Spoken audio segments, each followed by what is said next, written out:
Hey there, ready to fund your new investment account or add more money to your portfolio? Depositing funds into your Fidelity account is a secure and simple process. Welcome back to Guide with Samuel. Here's the simple way to do it. The most common method is an electronic funds transfer, EFT, from your linked bank account. In your Fidelity account, go to Transfers and select Deposit, Withdraw, or Transfer Money. Choose your bank, enter the amount, and select the settlement date.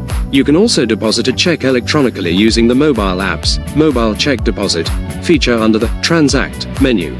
My crucial pro tip: understand the collection period.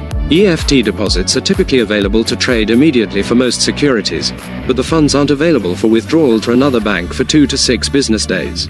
Plan accordingly to avoid cash flow issues. Just like that, you can move money securely to seize investment opportunities. Do you schedule regular deposits or transfer money as needed? Share your funding strategy in the comments. If practical financial tutorials help you, subscribe for more. Thanks for watching. I'm Samuel, and I'll see you in the next video.